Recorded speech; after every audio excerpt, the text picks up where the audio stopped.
Hi family, ಇವತ್ತು ನಾನು ನಿಮ್ಮ ಜೊತೆ ಹೆಲ್ತಿ ವೆಯ್ಟ್ ಗೇನ್ ರೆಸಿಪಿನ ಶೇರ್ ಮಾಡ್ಕೊತಾ ಇದ್ದೀನಿ. ಇದನ್ನು 6 ತಿಂಗಳು ಮೇಲ್ಪಟ್ಟ ಎಲ್ಲ ಮಕ್ಕಳಿಗೂ ಕೊಡ್ಬೋದು. ನಿಮ್ಮ ಮಕ್ಕಳು ಏನೇ ತಿಂದರೂ ವೆಯ್ಟ್ ಗೇನ್ ಆಗ್ತಾ ಇಲ್ಲ ಅಂದರೆ ಈ ರೆಸಿಪಿನ ಒಂದ್ಸಲಿ ಟ್ರೈ ಮಾಡಿ ನೋಡಿ. ತುಂಬ ಬೇಗ ನಿಮಗೆ ರಿಸಲ್ಟ್ ಗೊತ್ತಾಗುತ್ತೆ. ಏನಿಲ್ಲ, ಅದಕ್ಕೆ 2 ಸ್ಪೂನ್ ಗೋಧಿ ತೊಗೊಂಡು ಚೆನ್ನಾಗಿ ವಾಶ್ ಮಾಡಿಬಿಟ್ಟು ಓವರ್ ನೈಟ್ ನೆನೆಸಿದ್ದೀನಿ. ಮಾರ್ನಿಂಗ್ ಎದ್ಬಿಟ್ಟು ಆ ಗೋಧಿನ ಮಿಕ್ಸಿ ಜಾರಿಗೆ ಹಾಕ್ಕೊಂಡು ಅದಕ್ಕೆ ಸ್ವಲ್ಪ ನೀರು ಹಾಕ್ಕೊಂಡು ಚೆನ್ನಾಗಿ ನಾವು ಪೇಸ್ಟ್ ರೀತಿ ಗ್ರೈಂಡ್ ಮಾಡ್ಕೋಬೇಕಾಗತ್ತೆ. ಆ ಪೇಸ್ಟನ್ನ ನಾವೀಗ ಫಿಲ್ಟ್ರ್ ಮಾಡಿಕೊಂಡು ಅದರಿಂದ ಮಿಲ್ಕ್ನ ಎಕ್ಸ್ಟ್ರಾಕ್ಟ್ ಮಾಡಬೇಕಾಗತ್ತೆ. ಇದೇ ಪ್ರೋಸೆಸ್ನ ನೀವು 1 to 3 ಟೈಮ್ಸ್ ರಿಪೀಟ್ ಮಾಡಿದ್ರೆ ನಿಮಗೆ ತಿಕ್ಕಾಗಿರೋ ಮಿಲ್ಕ್ ಸಿಗುತ್ತೆ.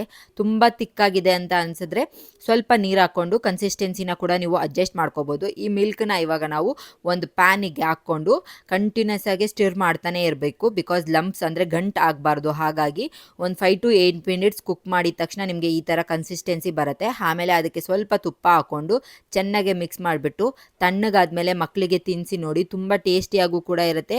ಮಕ್ಕಳು ಹೆಲ್ತಿ ವೆಯ್ಟ್ ಗೇನ್ ಆಗ್ತಾರೆ. ನನ್ನ ಮಗನಿಗೆ ನಾನು ಇದು 6 ಮಂತ್ಸಿಂದನೂ ಕೊಡ್ತಾನೇ ಇದ್ದೀನಿ. 6 ಮಂತ್ಸ್ ಮೇಲೆ ಎಲ್ಲ ಮಕ್ಕಳಿಗೂ ಕೊಡ್ಬೋದು. ನೀವು ಕೂಡ ಟ್ರೈ ಮಾಡಿ ಹೇಗಿತ್ತು ಅಂತ ನನಗೆ ಕಮೆಂಟ್ ಮಾಡಿ.